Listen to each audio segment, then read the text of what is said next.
리밸런싱 타이밍이라는 건 다 느끼셨어요. 하루에 12% 빠지는 날, 이건 사야 된다. 이게 시장이 9인 1타로보다 더 빠진다는 게 말이 되냐? 저가 매수를 해야 되는데 그때 돈이 없거든요. 그렇지 않아요, 여러분? 네, 그때 한국 채권이나 금이나 미국 국채를 들고 있었으면, 그런 걸 조금 팔아서 국내 주식을 저가 매수했다면 다음날 주가가 또 9% 이상 폭등하는 날, 또 얼마나 수익이 많이 났겠습니까? 아무리 시장이 낙관적이고 장밋빛으로 보인다 하더라도 특정 자산에 너무 올인하고 위험 자산에 너무 올인하면 그 뒤가 좋지 않은 경우가 많다라는 것.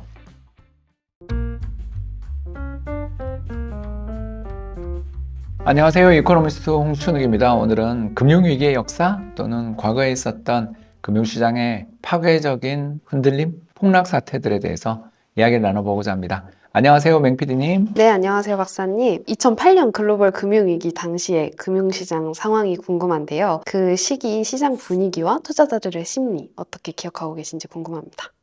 그땐 뭐 참혹했어요. 일단 왜 그랬냐 하면 우리가 생각했던 세상의 질서가 붕괴되는 기분? 그러니까 이제 부동산은 굉장히 안정적인 자산이고, 특히 뭐 시티라든가 뱅크 오브 아메리카라든가 아메리칸 인슈어런스 그룹, AIG 같은 세계를 호령하던 거대 미국의 금융기관들이 차례대로 망하고 공적 자금을 투입받으면서 자기들이 또 살아남겠다고 딴 데 해줬던 대출들을 전부 다 회수하는, 그러니까 연쇄적으로 돈줄이 마르는 참혹한 그런 위기가 시작됐고, 그 위기 속에서 뭐 미국 실업률 같은 경우는 막 10% 이상으로 치솟고, 그러니까 우리나라 외환위기 때 같은 일이 미국에서 벌어졌다, 뭐 이렇게 생각을 하시면 될 것 같아요.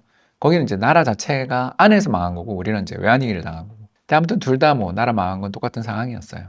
그러다 보니 뭐 금융시장 붕괴되고, 그때 미국 S&P 500 지수 반토막 나고 우리도 한 55% 빠지고, 그런 참혹한 상황이 벌어지면서 다들 종말론적인 전망들이 득세했죠. 그러니까 앞으로 이 신용 파생 상품이 더 문제가 더 심화되고 할 거기 때문에 1930년대 대공황 때처럼 끝없는 악순환으로 경제가 계속 빠져들면서 이제 세계 자본주의는 끝났다, 뭐 이런 이야기들을 하는 사람들이 인기를 얻던 시절이었습니다.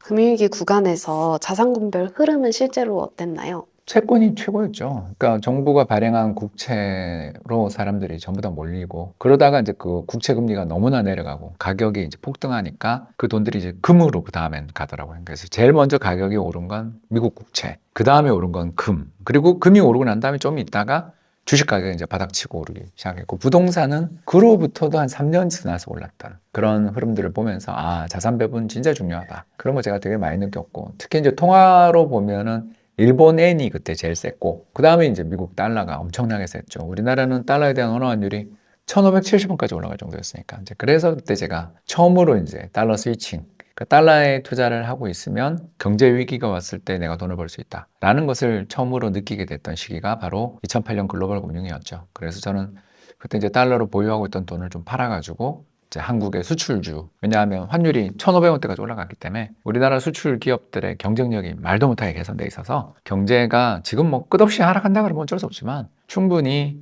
회복만 조금만 되면 이 회사들은 돈을 엄청나게 벌 거라는 그런 생각을 가지고 삼성전자, 현대차 같은 그런 우리나라 수출 대기업을 샀던 기억이 납니다. 그럼 그런 구조적 위기 속에서도 투자 4분법과 5분법의 성과는 어땠나요?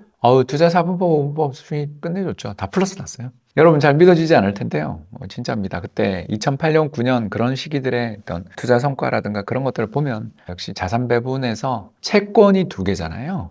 그러니까 투자 5분법 그러면 한국 채권, 미국 채권인데 이 둘 다 가격이 폭등했잖아요. 거기다가 또 보유 자산 중에 5개 중에서 이 3개가 해외 자산이잖아요. 금, 미국 주식, 미국 달러니까 이게 또 환율 효과를 다 누렸죠. 그래서 한국 주식이나 미국 주식은 아무리 환율 효과가 있어도 붕괴됐지만 이 나머지 3개, 한국 채권, 미국 채권, 금 쪽에서 어마어마한 성과를 내면서 결국 플러스로 수익을 기록해줬다 라는 것입니다. 그래서 경제 위기가 닥친다고 해서 자산 배분의 전략들이 모두 플러스가 나는 건 아니에요. 왜 그러냐 하면 너무 많이 빠지면 어쩔 수가 없습니다. 그러나 이제 그때 우리나라 환율이 그 전에 900원이 1,570원까지 올라갈 정도로 환율이 너무나 많이 뛰어버리니까 전체 포트에서 해외 자산 비중이 크다라는 점이 오히려 긍정적 영향을 미쳤다라고 볼 수 있는 거죠.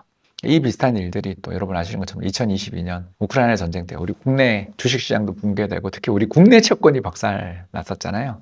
레고랜드 사태 기억나시죠? 이럴 때 금값 오르고 미국의 달러 가치 상승하면서 또 손실을 많이 만회해줬던 그런 경우들도 있다는 거 기억하시면 좋겠습니다. 오늘 설명해주신 내용을 바탕으로 지금 시장 변동성이 되게 심한데 반드시 투자자분들이 기억해야 될 자산 배분의 원칙 뭐가 있을까요?